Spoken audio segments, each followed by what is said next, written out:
आज हम लोग chapter number 13 organism and populations class 12th का जो चैप्टर है बायोलॉजी का, उस पे जो प्रीवियस ईयर्स क्वेश्चंस हैं वो करने जा रहे हैं। टोटल 9 क्वेश्चन हैं। शुरुआत करते हैं पहले क्वेश्चन के साथ में। Which of the following is not an attribute of a population? इनमें से कौन सा ऑप्शन ऐसा है जो कि एट्रीब्यूट नहीं है पॉपुलेशन का? वो है स्पीशीज इंटरेक्शन।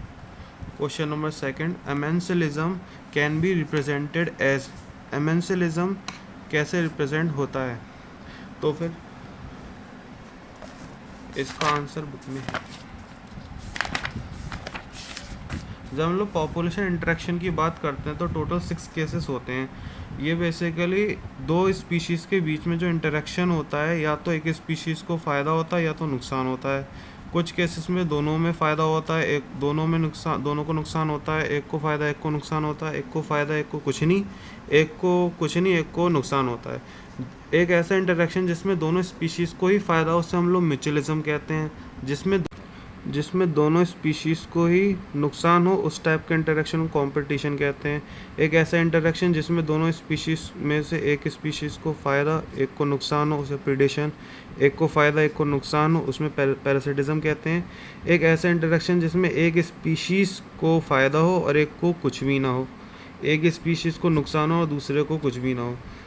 तो फिर एक ऐसा इंटरेक्शन दो स्पीशीज़ का बीच का जिसमें एक को नुकसान हो रहा है और एक को कुछ भी नहीं हो रहा है, उसे हम लोग एमेंसिलिज्म कहते हैं। जो कि इस क्वेश्चन में पूछा गया है कि एमेंसिलिज्म बताइए।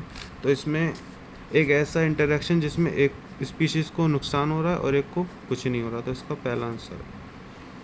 Question number third, in spite of inter specific competition in nature, which mechanism the competing species might have evolve for their survival? Inter specific competition के बावजूद कॉम्पिटिटिंग स्पीशीज़ कौन सा मैकेनिज़्म इस्तेमाल करेंगे अपने सर्वाइवल के लिए? तो वो रिसोर्स पार्टीशन का इस्तेमाल करते हैं। इस रिसोर्स पार्टीशन में वो लोग अपने टाइम को रिसोर्स का बंटवारा कर लेते हैं। फिर question number fourth, match list first with list second. List first में Allen's rule, physiological adaptation, behavioural adaptation, biochemical adaptation. List second में इन सारे जानवरों के नाम दे रखे हैं जो ये अडेप्टेशन करते हैं। तो फिर इसको ये वाला क्वेश्चन एनसीईआरटी में ही समझते हैं पूरा।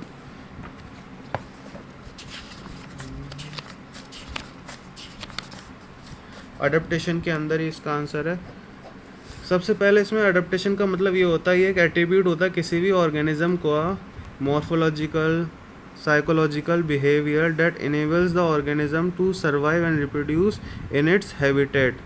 किसी भी ऑर्गेनिज्म का वो एट्रीब्यूट जिससे कि वो एक एक्सट्रीम कंडीशन के अंदर सर्वाइव कर जाए। जैसे कि कैंगारू रैट, ये kangaroo rat in the absence of external source of water, the kangaroo rat in North American desert is capable of meeting all water requirement through its internal fact oxidation, in which water is a byproduct। जो kangaroo rat हैं जो कि north American desert में रहते हैं, इनके पास पानी का सोर्स जब नहीं होता है, एक्सटर्नल पानी का सोर्स नहीं होता है, तो फिर इनके अंदर फैक्ट का इंटरनल फैक्ट ऑक्सीडेशन होता है। जो इंटरनल फैक्ट ऑक्सीडेशन होता है उससे water as a byproduct निकलता है, तो इन्हें वाटर की जो फुलफिल होती है वो पूरी हो जाती है। और उनके पास एक और कैपेबिलिटी होती है कि अपना यूरिन को कंसनट्रेट कर देते हैं, जिससे कि वाटर का जो लॉस है वो बहुत ज़्यादा कम हो जाता है।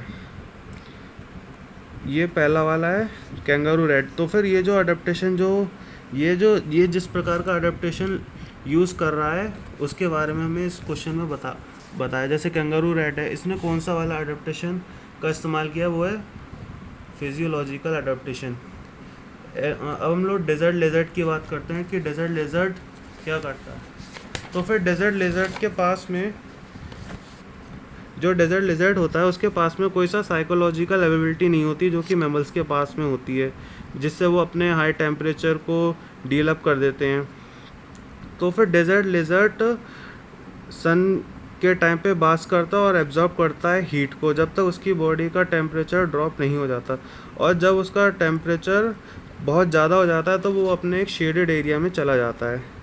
तो जो डेजर्ट लेजर्ड है वो जिस एबिलिटी का इस्तेमाल करता है अडेप्टेशन का वो होती है बिहेवियर। तो इसमें जो डेजर्ट लेजर्ड है वो बिहेवियर अडेप्टेशन को अडॉप्ट करता है। एलन रूल्स बेसिकली ये बताता है कि जो कोल्डर एरियाज़ होते हैं उस कोल्डर एरियाज़ में जो एनिमल्स होते हैं उनके लिम्स छोटे होते हैं। ये बताता है एलन रूल। क्यों? क्योंकि छोटे जानवरों के लिए छोटे जानवर कम हीट लॉस करते हैं। जितना बड़ा जानवर, जितने बड़े उसके पार्ट्स होंगे उसे उतनी ज़्यादा एनर्जी की आवश्यकता पड़ेगी हीट को प्रोड्यूस करने में। जितना छोटा जानवर उसे कम एनर्जी की आवश्यकता पड़ेगी हीट को प्रोड्यूस करने में। तो फिर एलन रूल्स में पोलर सी आएगा। फिर बायोकेमिकल अडेप्टेशन में मैरीन फिश आएगा एट डेप्थ पे। मैरीन फिश का एग्जांपल इसमें दे रखा, a variety of marine invertebrates and fish live at a great depth in the ocean where the pressure could be 100 times greater than 100 times than the normal atmospheric pressure that we experience। तो फिर इसमें ये जो internal marine invertebrates होते हैं और fishes होते हैं ये लगभग बहुत ज़्यादा डेप्थ में रहती हैं पानी के अंदर, जहाँ पर प्रेशर एटमॉस्फेरिक प्रेशर के लगभग 100 गुना ज़्यादा होता है। तो फिर ये वहाँ पे बायोकेमिकल अडेप्टेशन के ज़रिए रहती हैं। तो इस क्वेश्चन में हमें ये चारों एडेप्टेशन 3 एडेप्टेशन और एक रूल बताया और उसके सामने उसके जो एग्जाम्पल्स हैं जो इसको फॉलो करते हैं वो हमें मैच करने हैं। तो एलन रूल्स पोलर सी करेगा तो ए का फोर्थ होगा। Psychological adaptation physiological adaptation kangaroo rat कर रहा था तो बी का first. Behaviour adaptation desert lizard कर रही थी तो सी का सेकंड, बी का फर्स्ट, थर्ड का फोर्थ। और biochemical adaptation marine fish at depth तो डी का थर्ड। तो ऑप्शन नंबर थर्ड सही है। क्वेश्चन नंबर 5 पे आते हैं। While explaining the interspecific interaction of a population, plus sign जो होता है वो असाइंड होता है बेनिफिशियल इंटरेक्शन के लिए, माइनस का sign is assigned for detrimental interaction and O sign ये न्यूट्रल इंटरेक्शन होता है, ना तो फ़ायदा होता है ना नुकसान होता है। तो which of the following interaction code easily assign plus for one species and minus for another species involve in the interaction. इस क्वेश्चन में पूछा गया है कि इसमें इंटरेक्शन में बताइए जिसमें एक स्पीशीज़ को फ़ायदा हो रहा हो और एक स्पीशीज़ को नुकसान हो रहा हो। तो कॉम्युनलिज्म के अंदर एक स्पीशीज़ को कुछ नहीं होता, एक स्पीशीज़ को फ़ायदा होता है। कॉम्पिटिशन में दोनों ही स्पीशीज़ को नुकसान होता है। प्रीडेशन में एक को फ़ायदा एक को नुकसान होता है तो इसका ऑप्शन सी होगा। एमिनलिज्म में एक को कुछ नहीं होता और एक को नुकसान होता है, जो कि पहले भी बताया था, एनसीईआरटी में एक्सप्लेन किया गया था। क्वेश्चन नंबर 6 पे आते हैं। If 8th Drosophila in a laboratory population of 80 died during a week, the death rate in the population is dash individual per Drosophila per week। जो डेथ रेट होता है हमें वो बताना है। तो फिर कितनी इंडिविजुअल्स की डेथ हुई upon total population, death rate बताते हैं उससे 0.1 इसका आंसर होगा। सी ऑप्शन है। एनसीईआरटी के अंदर इसका एग्जाम्पल दिया गया है लेकिन उसका एग्जाम्पल दूसरा है। फॉर एग्जाम्पल ये वाला एग्जाम्पल है, जैसे कि इसमें बर्थ रेट और डेथ रेट दोनों का एग्जाम्पल है। If in a pond there were 20 lotus plant last year and through reproduction 8 new plants are added taking the current population to 28, we calculate the birth rate। एक pond है, उस pond के अंदर 20 lotus हैं, 8 और आ गए तो फिर हमें उसका बर्थ रेट जब पता करना तो जितने आए हैं 8 अपॉन जो पहली वाली पॉपुलेशन थी उससे हमें इसका बर्थ रेट पता चल गया। अगले वाले एग्जांपल में if 4 individual in a laboratory of a population of 40 fruit fly dies during a specialise time interval से अभी हमें डेथ रेट पता करना है कब, जब 40 फ्रूट फ्लाई में से 4 मर गई। तो 4th की डेथ हुई upon number of death 4 upon total population 40, तो इसका आंसर 0.1 इंडिविजुअल पर फ्रूट फ्लाई पर वीक आया। इससे रिलेट होकर क्वेश्चन आया था ये वाला ड्रोसोफिला वाला। Question number 7, match list first with list second. इसमें हमें इंटरेक्शन के नाम दे रखे हैं म्यूचुअलिज्म, कॉम्युनलिज्म, एमिनलिज्म, पैरासिटिज्म, और हमें बताना है कि इसमें इस वाले इंटरेक्शन में जो स्पीशीज़ हैं वो किस चीज़ को फॉलो करते हैं। जैसे म्यूचुअलिज्म है, इसमें दोनों ही स्पीशीज़ का फ़ायदा होता है। एक ऐसा इंटरेक्शन जिसमें दोनों स्पीशीज़ को फ़ायदा होता है वो म्यूचुअलिज्म कहलाता है। एक ऐसा इंटरेक्शन दो स्पीशीज़ के बीच का जिसमें एक को फ़ायदा और एक को कुछ नहीं होता है वो कम्युनलिज्म कहलाता है। एक ऐसा इंटरेक्शन जिस दो स्पीशीज़ के बीच का जिसमें एक स्पीशीज़ को नुकसान और एक को कुछ नहीं होता पैरासिटिज्म। दो स्पीशीज़ का इंटरेक्शन जिसमें एक को फ़ायदा एक को नुकसान होता है। म्यूचुअलिज्म में दोनों को फ़ायदा होता है। तो फिर ए का फोर्थ, फिर कॉमनलिज्म एक को फ़ायदा एक को कुछ नहीं, तो बी का फर्स्ट। एमिनलिज्म एक को नुकसान एक को कुछ नहीं, तो बी का सेकंड, सॉरी सी का सेकंड। डी में एक को फ़ायदा एक को नुकसान, तो डी का थर्ड। ए का फोर्थ, बी का फर्स्ट, सी का सेकंड, डी का थर्ड। ऑप्शन नंबर सेकंड इसका सही है। क्वेश्चन नंबर 8 पे आते हैं। गिवन बिलो द दो स्टेटमेंट दे रखी हैं।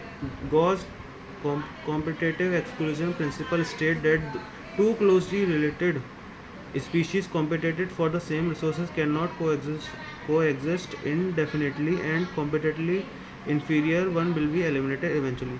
जो गॉस कॉम्पिटिटिव एक्सक्लूजन प्रिंसिपल है वो ये कहता है कि अगर दो स्पीशीज़ हैं जो कि क्लोजली रिलेटेड हैं, वो एक एरिया में रह रही हैं, कि रिसोर्स पे डिपेंड कर रही हैं, तो फिर उसमें से जो सुपीरियर वाली होगी वो इन्फीरियर वाले को एलिमिनेट कर देगी, ख़त्म कर देगी। ये पहला स्टेटमेंट है। स्टेटमेंट सेकंड कह रहा है in general carnivores are more adversely affected by competition than herbivores. Statement second ये कह रहा है कि जो कार्निवोर्स होते हैं वो ज़्यादा अफेक्टेड होते हैं कंपटीशन से हर्बीवोर्स के कंपैरिजन में। तो स्टेटमेंट सेकंड गलत है, पहला स्टेटमेंट सही है, गॉस लॉ यही कहता है। तो इसका आंसर है third. Statement first is correct but statement second is false. Question number 9 पे आते हैं। हमें दोनों को मैच करना है। इसमें हमें इंटरेक्शन का टाइप दे रखा है, नाम दे रखा है कॉम्पिटिशन है, ब्रॉड पैरासिटिज्म है, म्यूचुअलिज्म है, कॉम्युनलिज्म है, और हमें इसके सीधे एग्जांपल्स दे दिए गए हैं कि वो दो स्पीशीज़ जो हैं वो कौन कौन सी होती हैं। तो कॉम्पिटिशन में एक लेपर्ड और एक लॉयन एक फॉरेस्ट के अंदर ग्रासलैंड के अंदर कॉम्पिटिशन का एग्जाम्पल है। Cuckoo laying egg in a crow's nest brood parasitism का एग्जाम्पल है।